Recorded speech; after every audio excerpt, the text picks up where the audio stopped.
in your experience against them before? It gets my attention. Yeah, about Their Tulane. D-line. Their D-line and their linebackers.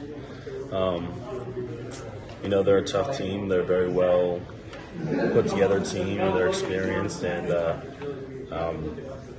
they come off the ball hard. They're fast, and we really got to take it to them this week. How do you feel this team matches up against Tulane overall? How we match up to Tulane? Right. I mean, like I've said before, I think we can go toe-to-toe with anybody, and we just got to prepare and game plan for them and do our job. And I think if we are fundamentally sound, we can go against them, fair, and we'll see how the outcome is this Saturday. Coach Houston said he felt like last year y'all didn't play your best against Tulane. Is that a motivating factor at all? It's rare you get a team at home twice in a row, too, in back-to-back years. So Right. Is that a motivating factor? Yeah, it definitely is. Even just last week, we didn't play our best game. And, we want to play our best every week. And we really have to step it up this week because Tulane is our first conference game. And they are very good, and they took it to us last year, and we pulled together near the end of the game last year, but we weren't able to come out with the win. So we're definitely motivated to step up from last week as well as step up from last year and play a better game this year. When you guys are struggling on offense, and the old saying is you don't have 5 pennies on the offensive line, you have a nickel. But do you see like one guy just makes a little error here or there's a little mistake here, and that's why? Because the problem with the offense, it looks so good at times, and then it bogs down at times. Yeah, so offense is difficult. So the O-line, there's 5 of us, but really we're one unit. So we all have to be on the same page. We all have to, take the right step, go to the right person, keep our eyes disciplined.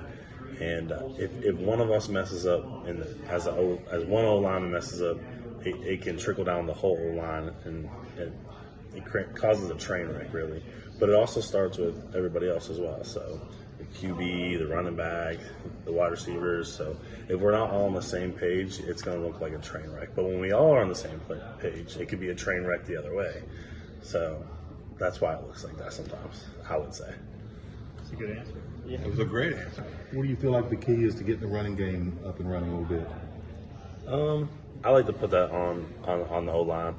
It's always going to be put on the O-line. You guys are going to say it's on the O-line. We say it's on the O-line.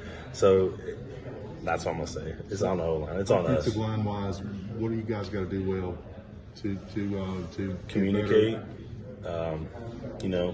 This week I said to the guys that we should make every day a goal towards our common goal to win.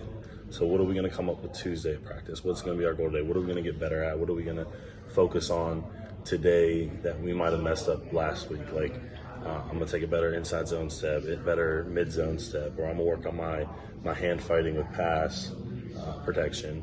So I think that if we can do that and just work on our fundamentals this week, then we're going to play a lot better.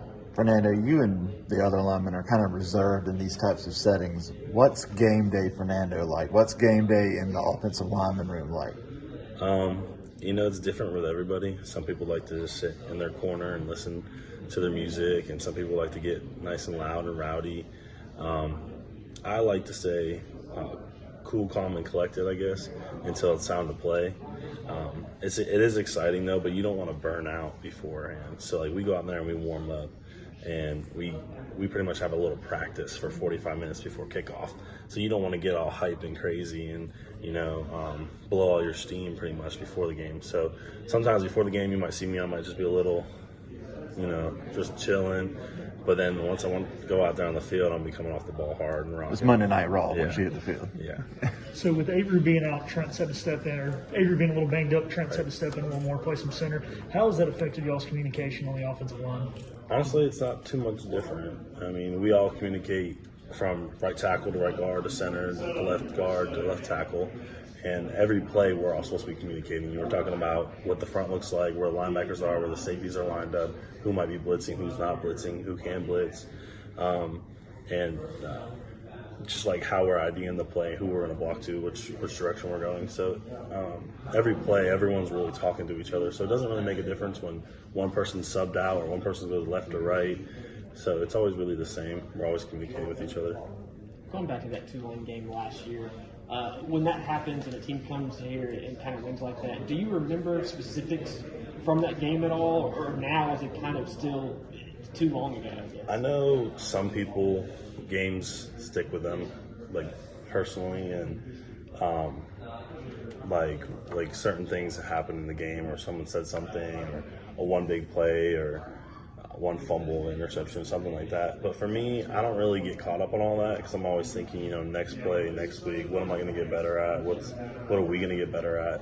So like, yeah, I remember last year, and and you bring it back up, and you bring up the score or the stats, or I'll remember it. But like, it doesn't really stick in my head as like, oh, last year really sucked. Like, we got to do something better. But coach reminds us sometimes too. Shangle reminder, right? Yeah, Shangle definitely reminds you if you mess something up. But that's the thing, is like, that's how you become coachable, and you take what they say and you will learn how to correct yourself from that and move on and move forward in a better way. Thanks, Fernando.